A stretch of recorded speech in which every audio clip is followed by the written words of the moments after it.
சமீபத்தில் ரொம்பவே பரபரப்பாக போய்கிட்டு இருக்கிற நியூஸ் என்ன அப்படின்னு பார்த்தீங்கன்னா, ரஷ்யாவோட டிஃபென்ஸ் மினிஸ்டரான ஷெர்கை ஷாய்கு அவர்களை புட்டின் இன்னைக்கு டிஸ்மிஸ் பண்ணியிருக்காரு.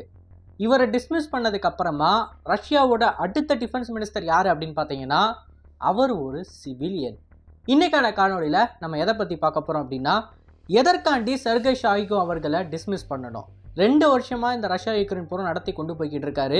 சமீப காலங்களாக ரஷ்யாவோட இன்வேஷன் அப்படின்னு சொல்லக்கூடியது எல்லா ஃப்ரண்ட்லையுமே ரொம்ப சக்ஸஸ்ஃபுல்லாக போய்கிட்டு இருக்கு. இந்த சிச்சுவேஷனில் இப்படி ஒரு முடிவை புட்டின் எடுத்ததுக்கு என்ன காரணன்றது தான் தெளிவாக பார்க்க போகிறோம். நான் உங்கள் ஆகாஷ், தமிழ் பொக்கிஷம் வழங்கும் டிபி டிஃபென்ஸ். முதல் விஷயம், இந்த முடிவை பொறுத்த வரைக்கும் 2 விதமான கருத்துக்கள் இருக்குது. ஒன்று, மேற்கு நாடுகள் என்ன சொல்கிறாங்க அப்படின்றது. இன்னொன்று, ரஷ்யாவுக்கு ஆதரவாக இருக்கக்கூடிய சில மீடியா அவுட்லெட்ஸ் என்ன சொல்கிறாங்க அப்படின்றது. மேற்கு நாடுகளை பொறுத்த வரைக்கும் ஷெர்கை ஷாய்கு இதுவரைக்கும் ரொம்ப இன்கேப்பபிளான ஒரு டிஃபென்ஸ் மினிஸ்டராக தான் இருந்திருக்காரு. ஏன்னா இந்த ரஷ்யா யுக்ரைன் போகிற ஆரம்பத்தில் எல்லாருமே எதிர்பார்த்த ஒரு விஷயம் என்ன அப்படின்னு பார்த்தீங்கன்னா, மேக்ஸிமம் 2-4 வாரம் தான், அதுக்கு மேலே உக்ரைன் தாங்காது அப்படின்றது. ஆனால் கடந்த 2 வருஷமாக உக்ரைன் அவங்களோட நாட்டை டிஃபெண்ட் பண்ணிக்கிட்டு இருக்காங்க. இன்னுமே போர் போய்கிட்டு இருக்கு. இந்த ஒரு சூழ்நிலையில் தான் மேற்கு நாடுகள் என்ன சொல்கிறாங்க, ஷெர்கை ஷாய்கு அப்படின்னு சொல்லக்கூடிய இந்த நபர் ஒரு இன்கேப்பபிளான டிஃபென்ஸ் மினிஸ்டரு, இவர் ஊழலில் ஊறி போனவர், இவரோட இராணுவம் ஊழலில் இருந்ததுனால தான் அவங்க உக்ரைனில் இப்படி கடுமையாக தோற்றுக்கிட்டு இருக்காங்கன்னு சொல்லி மேற்கு நாடுகளோட மீடியா அவுட்லெட்டில் பேசிக்கிட்டு இருக்காங்க. அது கூடவே இன்னொரு முக்கியமான விஷயத்தை என்ன சொல்கிறாங்க அப்படின்னா, இப்போ இருக்கக்கூடிய டிஃபென்ஸ் மினிஸ்டருக்கும் டிஃபென்ஸுக்கும் எந்த விதமான சம்மந்தமும் கிடையாது. அவர் ஒரு எக்கனாமிஸ்ட்டு, அவரை கொண்டு வந்து ஏன் டிஃபென்ஸ் மினிஸ்டர் ரோலில் போடணும் அப்படின்னு சொல்லி நிறைய பேர் கேள்வி எழுப்பிக்கிட்டு இருக்காங்க. இப்போ இது மேற்கு நாடுகளோட கண்ணோட்டமாக இருந்தாலும் நம்ம ஒரு கன்க்ளூஷனுக்குள்ளே வரணும் அப்படின்னா, முதல்ல ஷெர்கை ஷாய்கு அவர்களை பற்றி நம்ம தெரிஞ்சுக்கிட்டாகணும். இவரோட வரலாறுலாம் நமக்கு முக்கியம் கிடையாது, இவரோட வளர்ப்பு முறை அப்படின்றது தான் முக்கியம். ஷெர்கை ஷாய்கு புட்டின் அவர்கள் மாதிரி கிடையாது. புட்டின் பார்த்தீங்க அப்படின்னா மாஸ்கோவுக்கு அடுத்து ரஷ்யாவில் இருக்கக்கூடிய மிகப்பெரிய சிட்டியில் பிறந்து வளர்ந்து ரொம்ப இன்ஃப்ளூயன்சியலான பீப்புளுக்கு மத்தியில் வாழ்ந்தவர். ஆனால் ஷெர்கை ஷாய்கு அப்படின்றவர் ரஷ்யாவில் இருக்கக்கூடிய ஒரு கிராமத்திலிருந்து வந்த நபர், அதாவது ஒரு கிராமத்தால் அப்படின்னு கூட வச்சுக்கலாம். அந்த இடத்துல இருந்து புட்டின் கூடவே இருந்து இப்போதைக்கு க்ளோசஸ்ட் அலையாக இருக்கக்கூடியவர் தான் ஷெர்கை ஷாய்கு அவர்கள்.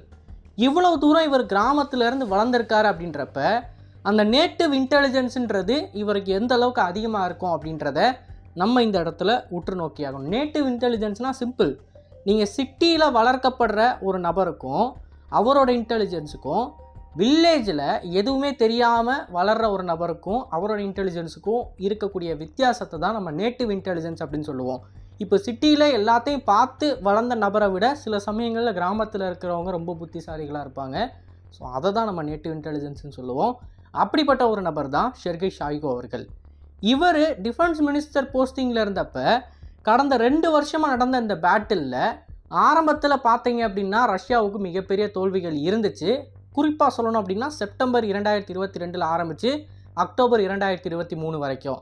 இதுக்கு இடையில பாக்முத்தில் மிகப்பெரிய அளவில் வெற்றி இருந்துச்சு ரஷ்யன் ஆர்மிக்கு. ஆனால் இந்த இடத்துல நம்ம உற்று நோக்க வேண்டியது, அங்கே பாக்முத்தை ஜெயிச்சு கொடுத்தது ரஷ்யன் மிலிட்டரி கிடையாது, வேக்னர் அப்படின்னு சொல்லக்கூடிய ஒரு ப்ரைவேட் மிலிஷியா, பிஎம்சி வேக்னர் தான். ஸோ பிரிகோஜின் அவருக்கு தான் அந்த வெற்றி போய் சேரணும். ஷாய்குவுக்கோ இல்லை ரஷ்யன் ஆர்ம்டு ஃபோர்ஸஸுக்கும் அதுக்கும் சம்மந்தமே கிடையாது. ஆனால் அப்படிப்பட்ட பாக்முத்தை ஜெயிச்சதுக்கப்புறமா பிரிகோஜின் என்ன பண்ணார் அப்படின்னு சொல்லி தெரியும். அதுக்கப்புறமா பிரிகோஜினை போட்டு தள்ளாங்க அப்படின்னு சொல்லியும் தெரியும். ஸோ கரெக்டாக சொல்லணும்னா 2022 செப்டம்பரில் ஆரம்பித்து 2023 அக்டோபர் வரைக்கும் ரஷ்யன் ஆர்மி நிறைய இடங்களில் டிஃபென்சிவ் பொசிஷனை தான் மெயின்டைன் பண்ணிக்கிட்டு இருந்தாங்க. இதில் இன்னும் குறிப்பாக சொல்லணும் அப்படின்னா செப்டம்பருக்கு அடுத்து அக்டோபர் மாதத்தில் பார்த்தீங்கன்னா கார்கோ விட்டு அவங்க வெளியே போனது, கார்கோவோட வித்ராயல், அதெல்லாம் பார்த்தீங்கன்னா ரொம்ப பெரிய லாஸு. ஸோ இவ்வளோ பெரிய லாஸஸை ரஷ்ய இராணுவம் சந்தித்ததுக்கப்புறமா இப்போது கரண்ட்டாக அவங்களோட சிச்சுவேஷன் என்ன அப்படின்னு கேட்டிங்கன்னா, கார்கோவில் மட்டுமே சில நாட்களில் 4-5 வில்லேஜஸை அவங்க டோட்டலாக கவர் பண்ணிட்டாங்க. அந்த அளவுக்கு அவங்க கை வச்சிருக்கிற எல்லா ஃப்ரண்ட் ஏரியாஸ்லையுமே வெற்றி தான். ஸோ கரண்ட்டாக ரஷ்ய இராணுவம் அப்படின்னு சொல்லக்கூடியது ரொம்ப சக்ஸஸ்ஃபுல்லாக போய்கிட்டு இருக்கு.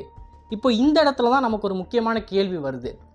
இப்போது ஷாய்கு அவர்களை இன்கேப்பபிளான ஆள், பெர்ஃபார்மன்ஸ் சரியில்லை அப்படின்னு சொல்லி தூக்கணும்னா அவரை 2023 அக்டோபருக்கு முன்னாடி தூக்கியிருக்கணும்.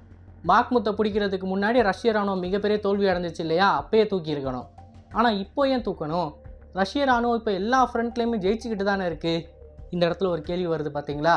இதை தான் நம்ம அடுத்து பார்க்க போகிறோம். இப்போ ரஷ்யாவுக்கு ஆதரவாக இருக்கக்கூடிய நபர்கள் என்ன சொல்கிறாங்க அப்படின்னு கேட்டிங்கன்னா சிம்பிள். ஒரு டிஃபென்ஸ் மினிஸ்டரோட வேலை என்ன அப்படின்றது அடிப்படையில் இராணுவத்தோட தேவையை பூர்த்தி செய்கிறது தான். இராணுவம் எங்கே தாக்குதல் நடத்தணும், எப்படி தாக்குதல் நடத்தணும், எவ்வளோ எக்யூப்மெண்ட்ஸை எப்படி பயன்படுத்தணும் அப்படின்றத முடிவு பண்ணிடும்.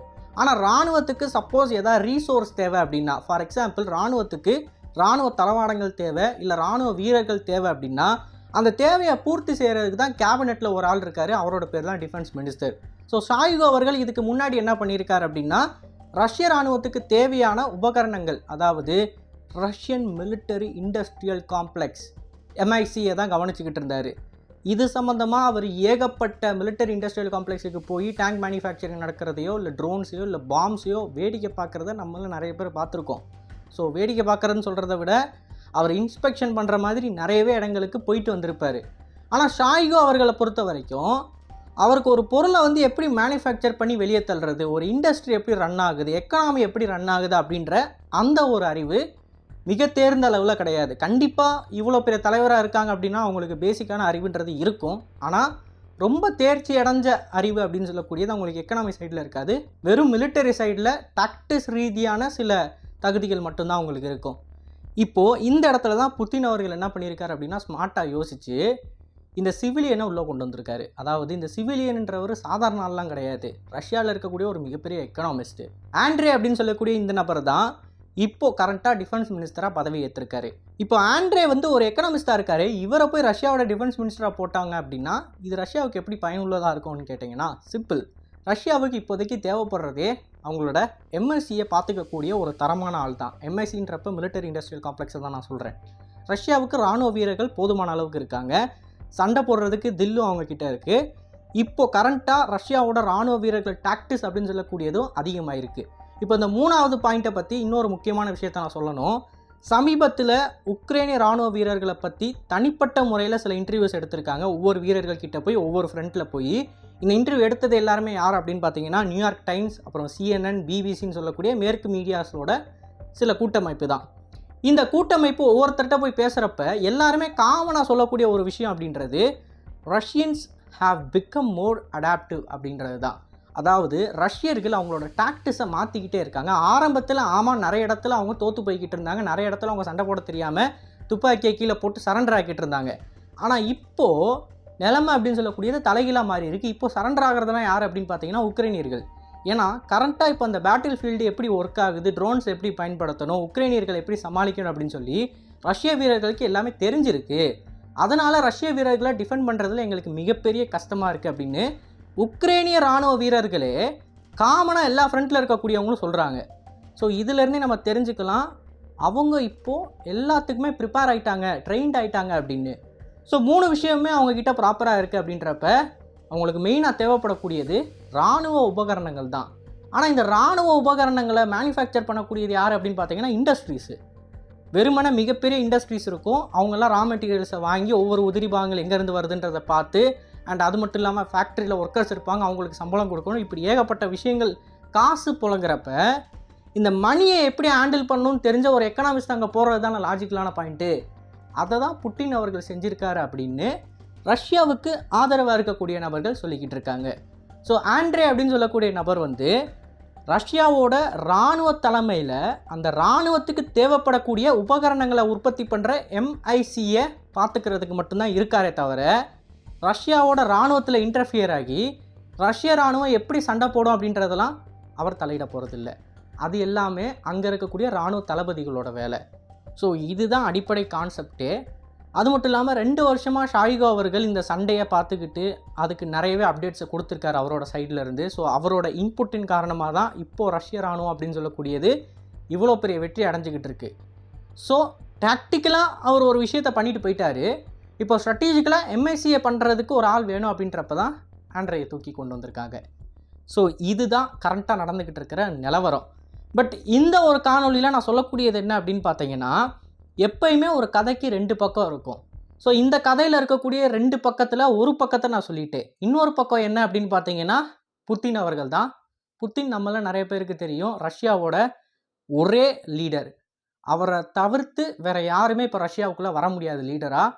அப்படி இருக்கிறப்ப மேபி ஷாய்கு அவர்களோட வளர்ச்சியை பார்த்து பயந்து கூட அவர் வளரக்கூடாதுன்னு நினச்சி கூட டிஃபென்ஸ் மினிஸ்டர் போஸ்டிங்லேருந்து அவரை தூக்கியிருக்கலாம். ஏன்னா எல்லா சைட்லேருந்து நம்ம பார்த்தோம் அப்படின்னா இதையும் சொல்லி தானே ஆகணும். ஸோ 2 விதமான கருத்துக்கள். மேற்கு நாடுகளை பொறுத்த வரைக்கும் ஷாய்கு அவர்கள் புட்டின் அவர்களுக்கு ஒரு த்ரெட்டாக வரதுக்கு வாய்ப்பு இருக்குது, அதனால் தூக்கிட்டாங்க. ஷாய்கு அவர்கள் பெர்ஃபார்ம் பண்ணாத ஒரு டிஃபென்ஸ் மினிஸ்டர்.